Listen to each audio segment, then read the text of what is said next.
성경 말씀은 창세기 45장에서 말씀 보겠습니다. 창세기 45장 1절에서 8절까지 말씀입니다.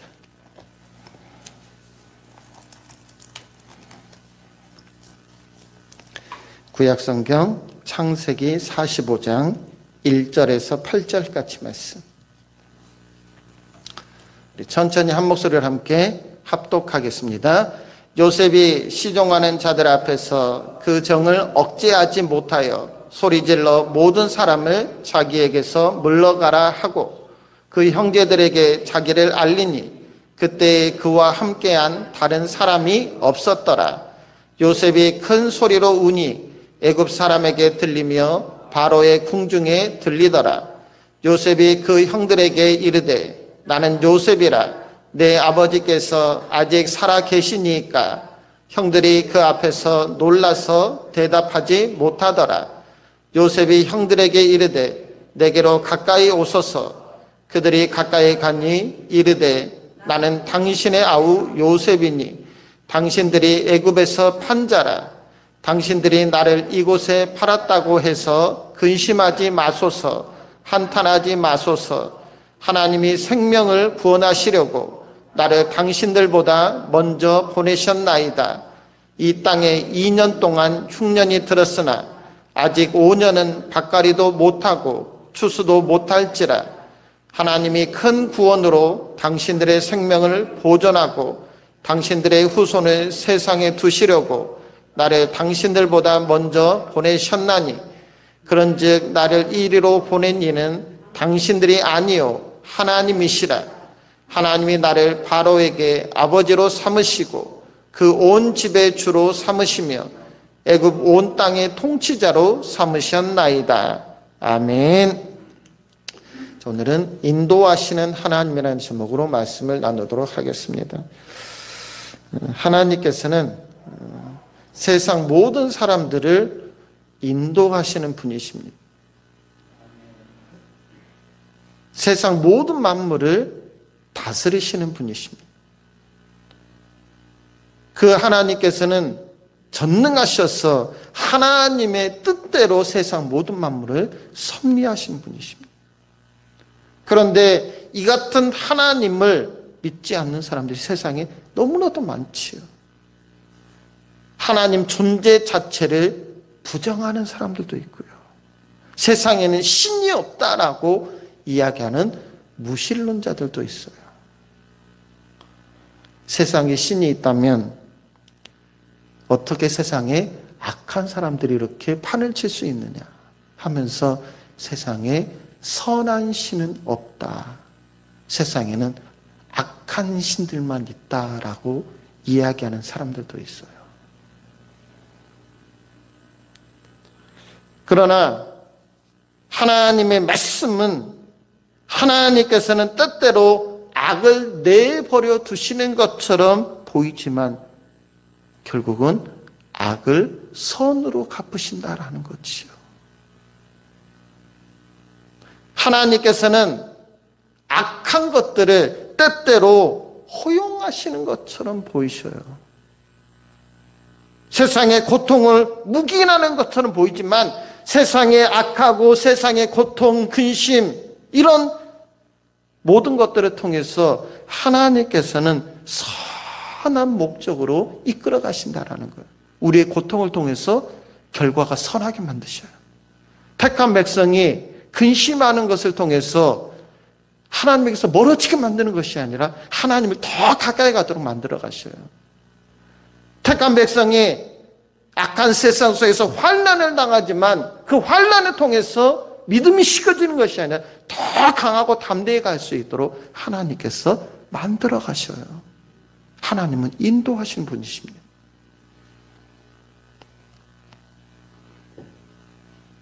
때때로 우리가 세상 속에서 환난을 만나고 어려운 일을 만나면 그로 인해서 하나님이 정말로 내게 은혜를 베풀고 계시는가. 어떤 사람은 하나님은 없다라고 저버리고 믿음에 의해서 떠난 사람도 있어요. 그러나 어리석은 인간이 세상을 창조하신 전지전능하신 하나님을 다 이해할 수가 없어요. 하나님의 그 광대하심, 하나님의 그 깊으신 섭리, 하나님의 그 크신 뜻, 작은 우리가 다 알 수가 없다라는 거죠. 그래서 하나님께서 악한 것을 통해서 선한 결과를 이루어 가시려고 하나님께서 인도하실 때 우리는 하나님의 그 크신 뜻을 이해할 수가 없어서 때때로 실족할 때가 있어요. 어쩌면 지난 2년 동안 코로나19로 인해서 한국교회가 풍비박산 나고 있어요. 지금 정말 위기예요. 한국교회뿐만 아니라 전 세계 교회가 위기고, 지금 한국교회가 전 세계에서 선교사들을 정말 많이 보내는 1위권에 있는 나라입니다. 인구 대비로 하면 세계에서 제일 많이 보내는 나라가 대한민국이고요. 인구 대비하지 않아도 두 번째로 많이 보내는 나라가 대한민국이에요. 그런데 그렇게 많은 선교사를 전 세계 각국에 보내고 있는데 지금 선교지가 큰 위기를 만나고 있어요. 물론 지금 선교지에서 선교를 하시는 분들도 있지만 상당히 많은 선교사님들이 선교지에서 코로나19 때문에 못 버티고 국내로 들어와서 1년 되고 2년 돼가는 선교사님들이 정말 많습니다. 우리 합동 교단에만 해도 수없이 많아요. 그리고 지난 코로나19에서 한국교회 전체 교회는 볼 것도 없이 우리 교단 내에 있는 교회만 해도 우리 장로교 합동교단이 교회 수가 한 12,000개 가까이 돼요. 그런데 그 중에 10%가 폐쇄됐어요. 지난 2년 동안에. 드러나게 폐쇄된 거죠. 드러나지 않게 교회 문 닫는 데는 더없이 많고요. 이 모든 게 다 위기예요. 큰 시련을 만나고 있는 거예요. 그런데 이 시련, 이 위기를 통해서 하나님께서 도대체 무슨 일을 하시려고 이런 위기를 우리에게 허락하셨을까? 하나님께서 어떤 결과를 만들어내시려고 전 세계에 이 코로나19 바이러스를 허락하셨을까? 허용하셨을까? 무슨 선하신 하나님의 뜻이 있을까? 여러분, 우리가 이걸 생각해야 된다는 거죠. 이 일로 인해서 한국교회가 더 깨어 기도하게 하시려고, 신앙적으로 경각심을 가지고 하나님 앞에 바로 서게 하시려고, 하나님께서 다양한 깊으신 섭리를 가지고 이 땅에 때로는 은혜를 베푸시고 때로는 징계를 내리시기도 하시고 때로는 환난을 만들어내기도 하셔요. 그러나 그 가운데서 하나님께서 분명한 사실은 택한 백성은 반드시 지키신다라는 거예요. 위기 속에서 택한 백성 무너지지 않도록 하나님께서 인도하신다라는 거지요. 오늘 본문에 나오는 요셉의 이야기가 그와 같습니다. 요셉이 형들에 의해서 저 미디안 거상들에게 팔려가요. 그들이 요셉을 노예로 사서 애굽 땅까지 끌고 가서 애굽 바로 왕의 친위대장 보디발에게 노예로 팔아버립니다. 노예로 살면서 요셉이 힘들었어요. 억울하게 누명도 쓰고 정말 힘들었습니다. 그런데 그때마다 하나님께서 요셉과 함께 하시고 요셉을 인도하셔요. 보디발의 집에서 노예 생활할 때 하나님께서 함께 하시고 하나님께서 인도하시니 보디발이 요셉을 인정하게 되고요. 요셉을 자기 집에 총무로 삼아요. 모든 것을 다 주관할 수 있도록, 통솔할 수 있도록 하나님께서 인도하신 거예요. 그런데 하나님께서 거기서 멈추지 않고 요셉을 환난을 또 만나게 하셔요. 보디발의 아내가 억울한 누명을 씌워서 감옥에 갇히게 됐죠. 근데 감옥 안에서도 하나님이 인도하심 받아요. 하나님과 함께하며 하나님 인도하심을 받아서 감옥 안에서도 인정받는 사람이 됩니다. 그래서 간수들이 해야 될 일을 도맡아서 감옥 안에 재반 업무를, 재반 사무를 돌보는 일까지 감당하게 돼요. 이것은 감옥 안에서 대단히 인정받고 신임받았다라는 것을 알 수가 있어요. 그런 그가 결국은 애굽의 국무총리가 되잖아요. 요셉이 환난을 만났고 억울하게 노예로 팔려갔고 억울하게 감옥에 갇히고 이런 환난이 있었지만 이해할 수 없는 고난이고 상상조차 하지 않았던 시련이었지만 이 일로 인해서 요셉이 신앙이 시커치거나 믿음이 침체되지 않았다라는 거죠. 보통의 사람들은요, 어려운 일 만나면 신앙이 많이 흔들려요. 경제적 위기 만나면 신앙이 막 흔들리고요. 사람과의 관계가 막 흔들리고 깨어지고 불화가 일어나면 또 신앙이 흔들리는 성도들도 있고요. 그러나 요셉은 그렇지 않았다라는 거죠. 피를 나눈 형제들과의 관계가 흔들리고 깨졌지만 신앙이 흔들리지 않아요. 아버지의 사랑을 받으면서 풍족하게 살았던 그가 일순간에 노예로 팔려가요. 낙심, 좌절을 만나는데 신앙이 흔들리잖아요. 억울한 누명 쓰고 감옥에 갇히지만 요셉이 신앙이 흔들리잖아요. 이유는 한 가지입니다. 하나님께서 함께 하시니까요. 그리고 그 하나님께서 요셉의 길을 인도하셨기 때문이에요. 오늘 우리의 삶도 마찬가지입니다.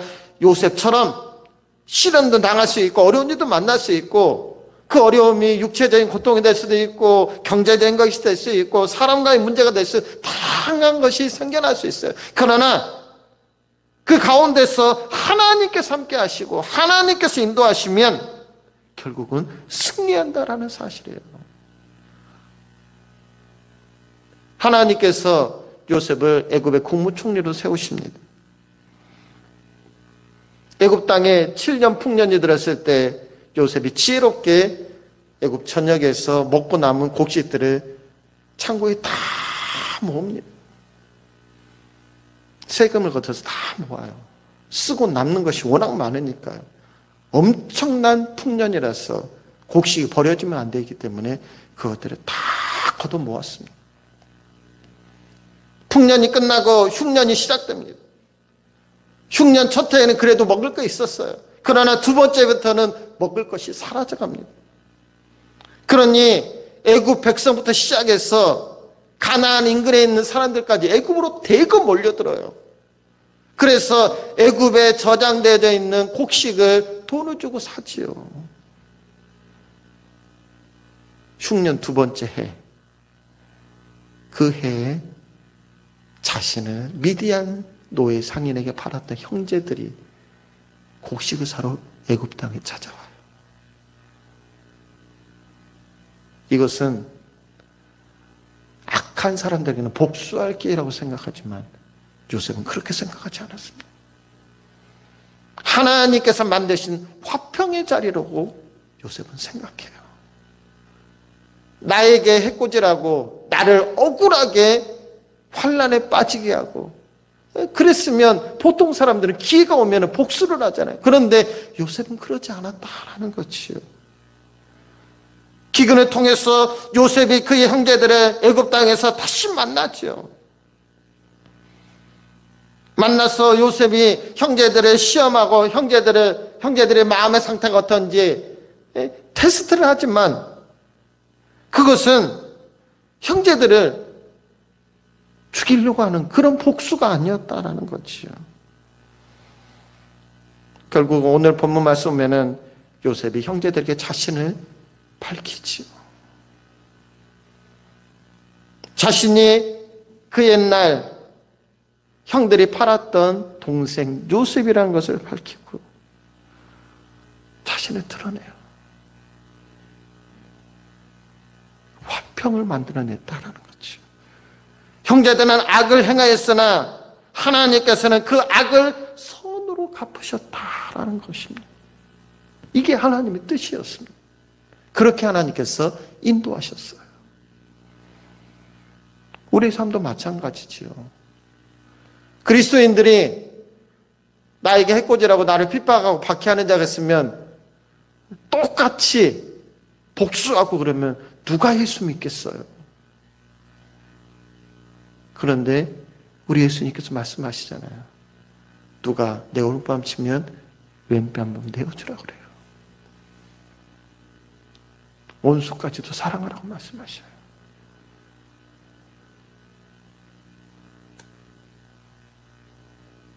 하나님께서는 악으로 선을 갚으셨고 요셉을 통해서 선한 역사가 나타나도록 인도하셨습니다. 로마서 8장 28절 말씀 보면은 우리가 알거니와 하나님을 사랑하는 자 곧 그의 뜻대로 부르심을 입은 자들에게는 모든 것이 합력하여 선을 이루느니라 라고 말씀하셔요. 하나님을 사랑하는 자, 하나님의 뜻대로 부르심을 받은 자들은 모든 것이 합력하여 하나님의 놀라운 선을 만들어간다. 하나님을 사랑하는 자는 악을 만들어가는 것이 아니라 선을 만들어가야 된다는 거예요. 하나님의 뜻대로 부름받아 구원받은 성도들은 세상 속에서 선한 삶을 살아야 된다는 거지요.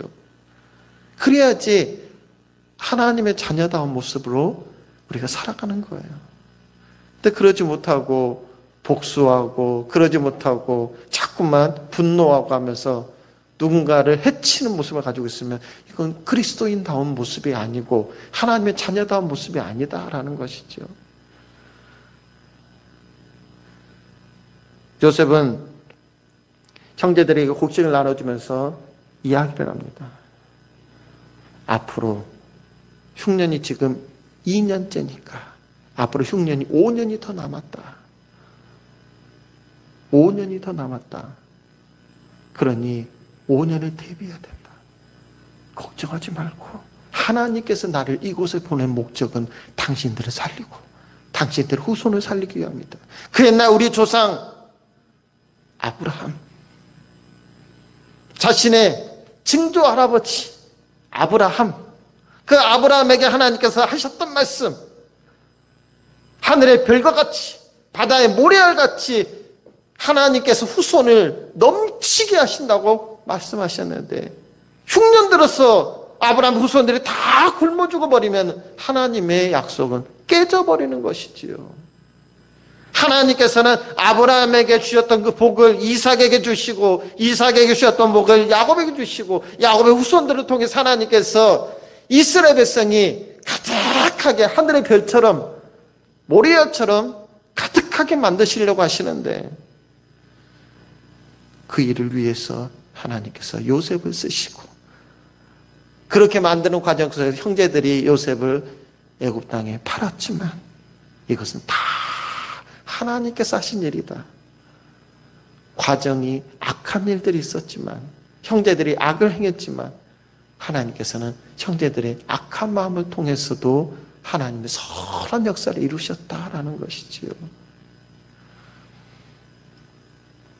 그리고 앞으로 남은 5년의 흉년이 얼마나 어렵고 힘들지 그것들을 형제들에게 알려줘요.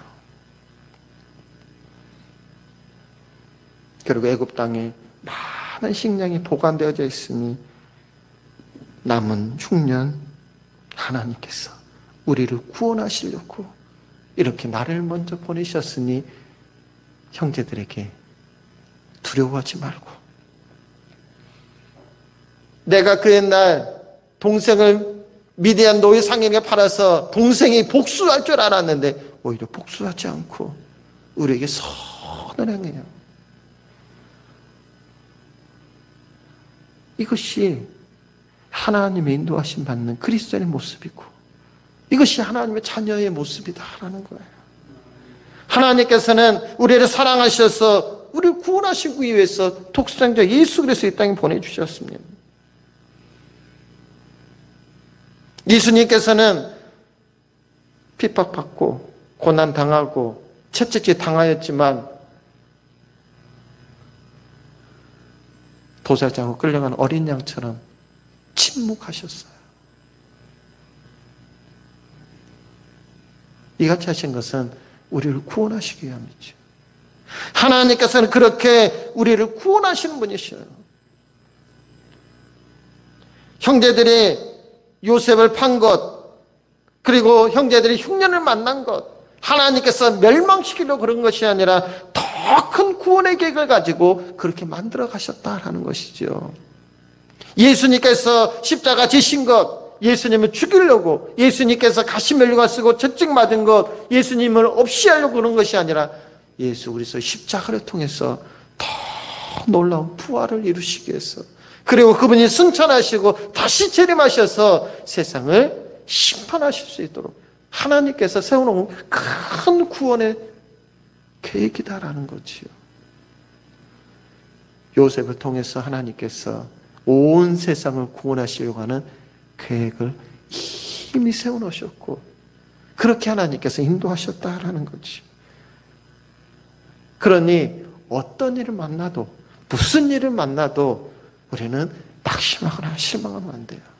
환난 속에서도 하나님 인도하심이 있고, 시련을 만나도 그 가운데서 하나님께서 만들어 가실 선한 열매를 기대하고 믿음으로 사는 거예요. 그러면 결국은 하나님께서 은혜를 베풀어 주죠. 그런데 우리가 인내하지 못하고 하나님께서 악을 선으로 갚기 전에 우리가 먼저 실족해버리고 먼저 낙심해버리고 하면은 떨어져 나가는 수밖에 없어요.